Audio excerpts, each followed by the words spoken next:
Everyone, this is Manisha. Welcome to my YouTube channel Manisha study line. आप लोगों के लिए मैं क्लास 12 2021 में होने वाले बोर्ड एग्जाम से रिलेटिव बायोलॉजी चैप्टर 1 के most important 20 short plus long question answers के नोट्स बताने वाली हूँ। इस वीडियो को शुरू करने से पहले मैं आपको बता दूं कि मैंने इस चैप्टर 1 के इम्पॉर्टेंट 30 ऑब्जेक्टिव क्वेश्चंस मैंने पिछले वीडियो में बता दिया है। इस वीडियो का लिंक आपको नीचे डिस्क्रिप्शन में मिल जाएगा। तो आइए शुरू करते हैं। हमारा फर्स्ट क्वेश्चन है, जनन जीवों के लिए अनिवार्य होता है क्यों? इस क्वेश्चन के आंसर बताने से पहले मैं आप लोगों को बता दूं कि जब आप क्वेश्चन के आंसर लिखते हैं तो इसे ज़्यादातर कोशिश करें पॉइंट के अनुसार लिखने की। इससे यह होगा कि आपको बोर्ड एग्जाम में अच्छे नंबर मिल सकेंगे। तो इस क्वेश्चन को फिर से मैं पढ़ देती हूँ। जनन जीवों के लिए अनिवार्य होता है क्यों? इसका आंसर है पॉइंट 1, अपनी जनसंख्या में वृद्धि करने के लिए। सेकंड पॉइंट है अपने वंश तथा जाति के अस्तित्व को बचाने के लिए। थर्ड पॉइंट है आनुवांशिक के अध्ययन के लिए। फोर्थ पॉइंट है जैव विकास के लिए। नेक्स्ट क्वेश्चन है क्वेश्चन नंबर 2, जनन से क्या समझते हैं? इसके प्रकार को बताएं। इसका आंसर है वैसी प्रक्रिया जिसके द्वारा कोई भी जीव अपने जैसे संतान को जन्म देते हैं और अपनी जनसंख्या में वृद्धि करते हैं, उसे जनन कहते हैं। जनन मुख्यतः 2 प्रकार के होते हैं। पहला अलैंगिक जनन, दूसरा लैंगिक जनन। नेक्स्ट क्वेश्चन है क्वेश्चन नंबर 3 है, अलैंगिक जनन एवं लैंगिक जनन में अंतर स्पष्ट करें। अलैंगिक जनन एवं लैंगिक जनन में निम्नलिखित अंतर इस प्रकार हैं। पहले अलैंगिक जनन के बारे में जान लेते हैं, फिर उसके बाद लैंगिक जनन के बारे में जानेंगे। तो अलैंगिक जनन पॉइंट नंबर 1, इसमें एक जनन से संतान की उत्पत्ति होती है। सेकंड पॉइंट है इसमें क्लोन का निर्माण होता है। थर्ड पॉइंट है इसमें विभिन्नताएं नहीं पाई जाती है। फोर्थ पॉइंट है इसमें युग्मक जनन तथा निषेचन नहीं होता है। 5 पॉइंट है यह प्रक्रिया तीव्र गति से होती है। अब लैंगिक जनन के बारे में जानते हैं। तो इसका फर्स्ट पॉइंट है इसमें 2 जनन से संतान की उत्पत्ति होती है। इसमें क्लोन का निर्माण नहीं होता है। थर्ड पॉइंट है इसमें विभिन्नताएं पाई जाती है। फोर्थ पॉइंट है इसमें युग्मक जनन तथा निषेचन होता है। 5 पॉइंट है यह प्रक्रिया धीमी गति से होती है। क्वेश्चन नंबर 4 है, अलैंगिक जनन से क्या समझते हैं? इसके प्रकार को बताएं। तो आंसर है जनन की वैसी प्रक्रिया जिसमें एक जनक से संतति जीव की उत्पत्ति होती है, अर्थात जिसमें नर एवं मादा भाग नहीं लेते हैं, उसे अलैंगिक जनन कहते हैं। क्वेश्चन नंबर 5 है, क्लोन या एक पुंजक किसे कहते हैं? एक एक लाभ तथा हानि को बताएं।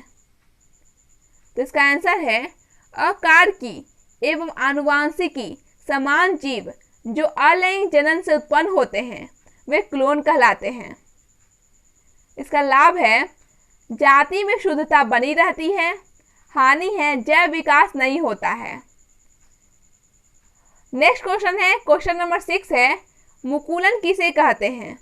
उदाहरण दें। तो जिस अलैंगिक जनन में मुकुल के द्वारा संतान की उत्पत्ति होती है उसे मुकुलन कहते हैं।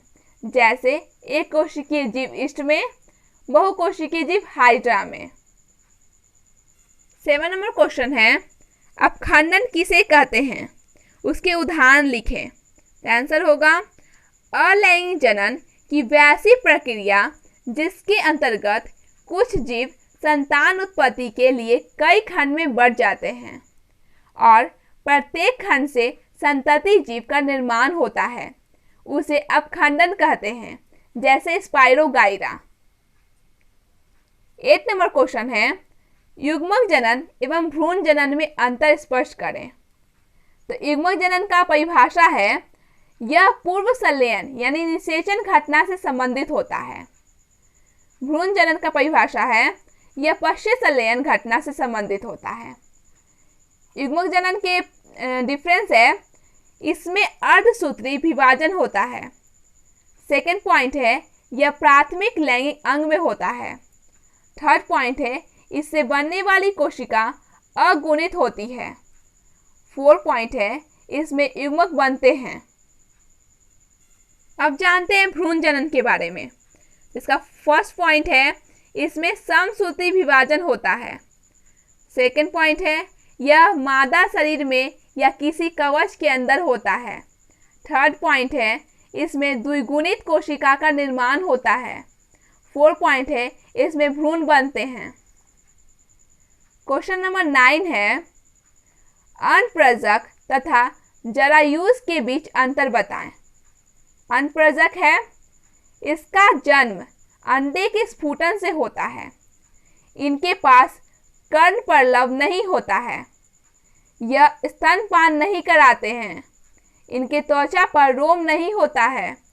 अनप्रजक के उदाहरण हैं सरीसृप, पक्षी, कीट। अब जानते हैं जरायुज के बारे में। तो इसका जन्म सजीव प्रजक होता है। इनके पास कर्णपरलव होता है। ये स्तनपान कराते हैं। इनके त्वचा पर रोम होता है। जरायुज के उदाहरण है चमगादड़। अब नेक्स्ट क्वेश्चन है, 10 नंबर क्वेश्चन है, अनिषेक जनन से क्या समझते हैं, उदाहरण दे। इसका आंसर होगा, यह एक प्रकार का अलैंगिक जनन है जिसमें संतान की उत्पत्ति बिना निषेचन के होती है। अतः इसे क्लोन भी बनता है, जैसे रोटीफर्स, कुछ छिपकलियां, टर्की इत्यादि। 11 नंबर क्वेश्चन है, मध्य चक्र एवं ऋतुस्राव चक्र में अंतर स्पष्ट करें। तो मध्य चक्र को नन प्राइमेट भी कहते हैं। अंडाणु बनने एवं टूटने की क्रिया नन प्राइमेट स्तनधारी में होती है, तो इसे मध्य चक्र कहते हैं, जैसे गाय भैंस। ऋतुस्राव चक्र, इसे प्राइमेट कहते हैं। अंडाणु बनने एवं टूटने की क्रिया प्राइमेट स्तनधारी में होती है, तो इसे ऋतुस्राव चक्र कहते हैं, जैसे मनुष्य, बंदर, लंगूर। हमारा नेक्स्ट क्वेश्चन है, 12 नंबर क्वेश्चन है, एक लिंगी प्राणी एवं द्विलिंगी प्राणी में अंतर स्पष्ट करें।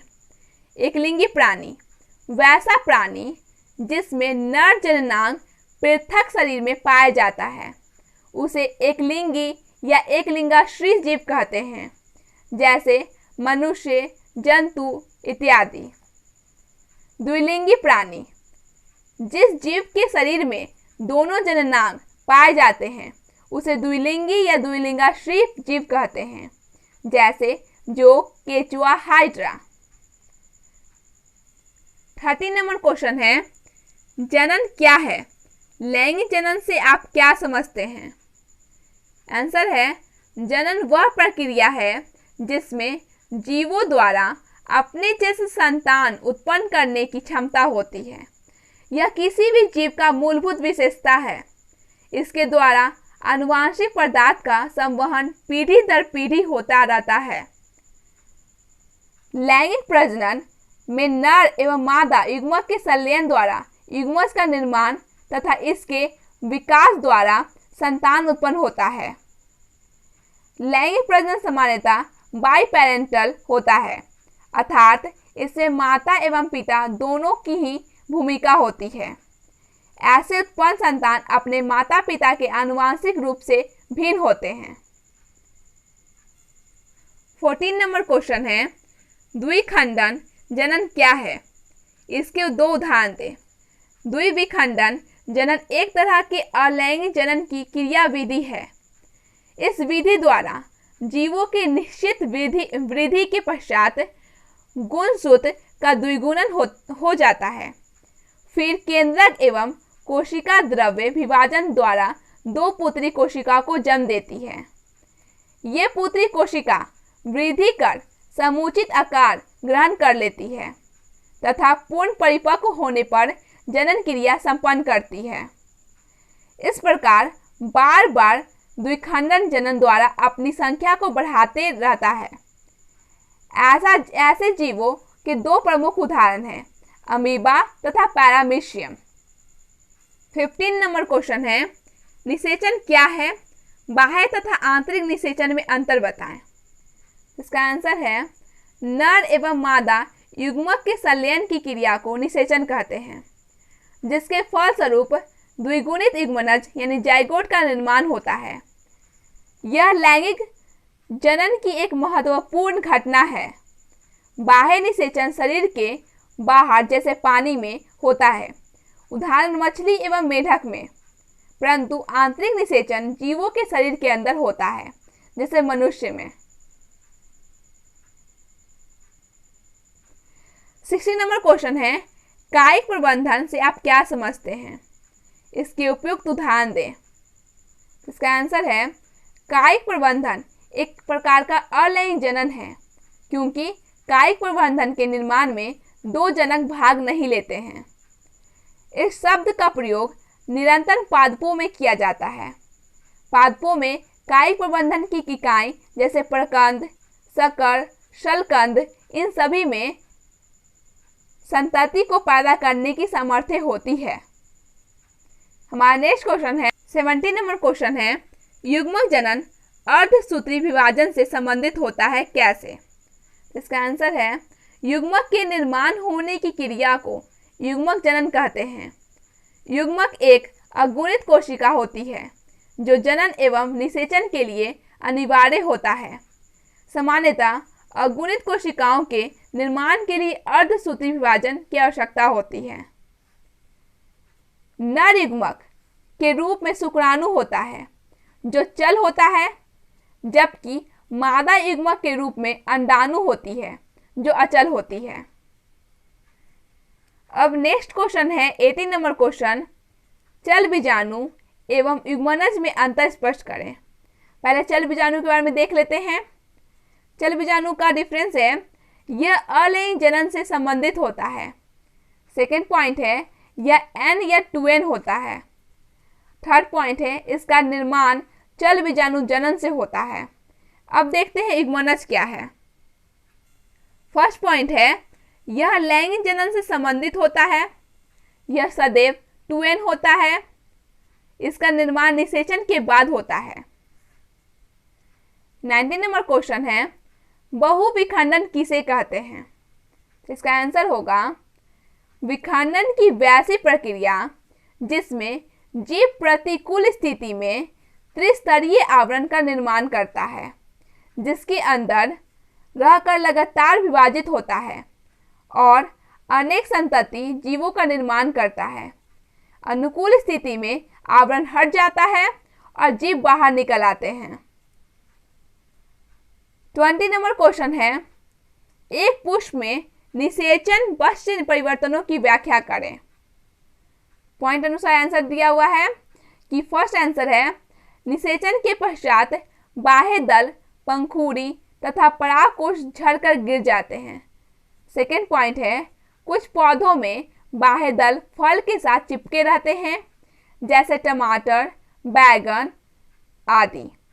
थर्ड पॉइंट है, बीजांड बीज में परिवर्तित हो जाते हैं। ये सभी हमारे चैप्टर 1 के मोस्ट इंपॉर्टेंट क्वेश्चन आंसर थे जो 2021 के बोर्ड एग्जाम में पूछे जा सकते हैं। तो फिर मिलेंगे इसी तरह की स्टडी से रिलेटेड इंटरेस्टिंग वीडियो को लेकर। Thanks for watching.